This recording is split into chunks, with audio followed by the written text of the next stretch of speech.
Hello, this is Tom Still from the Wisconsin Technology Council. Thank you for joining us for today's edition of WisBusiness.com, the show.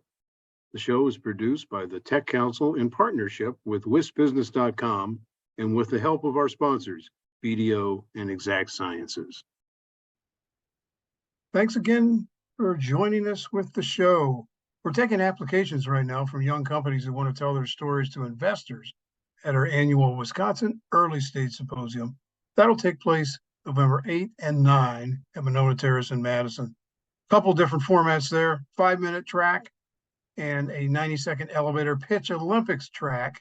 Plus, we have a session where young companies can meet with investors who choose to meet with them. So that's a quick hit, but it's a great time. All of this is found on our website, and we need to have your application in by October 4th. Other upcoming events, we have some road shows for the National Science Foundation Water and Energy Grant. We're a part of that. September 7th, it'll be in Madison. October 10th in Racine, October 18th in Rosemont, Illinois. It's a regional grant.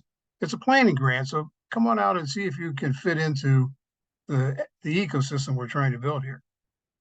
Our Innovation Network next meeting will be September 14th at UWM Innovation Center in Wauwatosa. Exciting guests there. UW System President Jay Rothman, Tech College System President Morna Foy, Private College President Eric Folkhomer. And they're going to talk about the role of higher education and tech and how we want to continue building out the tech system in Wisconsin. September 26th in Madison, our Tech Council Innovation Network luncheon will be at the Sheraton. It's all about the state of early stage investing in Wisconsin. How are we doing so far in 2023?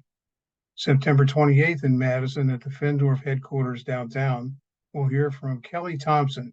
She's wrapping up about 12 years as the state public defender, and we're going to hear some interesting stories from her and some things I think are instructive for women and others. October 4th, we're going to talk about artificial intelligence and what are the opportunities for business. That's going to be at the Fluno Center in Madison. It's being produced by In Business Magazine, but we're a big part of that, so we're thrilled to do so. Our SWIFT Entrepreneurs program continues. We've had workshops so far in Osseo Fairchild, Adams Friendship, Superior. Coming up, we're going to have a return trip to Adams Friendship. They wanted to hear a little more. And mid-November, we're going to be in the Oneida Nation. The goal here is just to talk about the basics of launching, funding, and growing a young business. Next up, we're going to hear from Buckley Brinkman. Hi all, we're back with Buckley Brinkman. He's the Executive Director and CEO of the Wisconsin Center for Manufacturing and Productivity.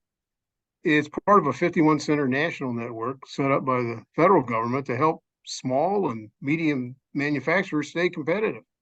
The center is really a true public-private partnership, and it's created about $4.5 billion in value for its clients over time.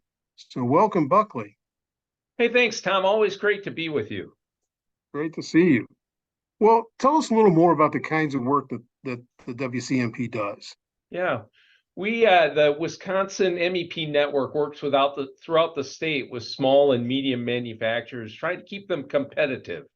You know, the world markets keep moving forward and technology keeps advancing, as you well know. And so we help the smaller manufacturers really stay abreast of that and stay competitive in their markets. And we've had, as you said, over $4.5 billion worth of impact since we started, and we just love what we do. That's super. One of your latest projects really involves taking the pulse of those manufacturers, of, like you said, mostly small and medium size in Wisconsin, and your field work on your latest poll is done. So what's the next step as you dive a little deeper, trying to identify what they care about, what the key issues are, what their challenges are? Sure, we're really proud. We're in the third year of creating the Wisconsin Manufacturing Report. As you said, just came in out of the field. We had 415 20-minute interviews with senior executives from manufacturers across Wisconsin. We get a good cross-section of geography and also of industry when we do this. And now we've taken that data and we're going to focus groups next week, where we'll have 5 of those across the state, Madison, Milwaukee, Green Bay, and Menominee, as well as a virtual one, where we'll take some of the data and try to figure out what exactly is behind the numbers. Where manufacturers are seeing new trends, where manufacturers are approaching old trends in a new way, and just some things, and then just plain some things that we're curious about. We'll ask some questions. Great. And if you're a manufacturer, as you said, someplace in Wisconsin, because there's 5 different locations, can they take part and how in terms of those focus groups? Well, we'd love to have them. If manufacturers want to have their voice heard in this process, the focus groups will be Wednesday and Thursday next week, the 5th and the 6th. And you can find that information on our website at wicmp.org. And then just look in the navigation bar for the Wisconsin Manufacturing Report and click on that 2023 version, and you'll be right there. Yes, and people can also go back to our Tech Council Current newsletter, find those links as well. So, well, great project, great luck in wrapping this up, Buckley. Thanks again to Buckley Brinkman from Wisconsin Center for Manufacturing and Productivity. Thank you, Tom. Appreciate the time. Thanks again to our sponsors, BDO and Exact Sciences. We'll see you next time.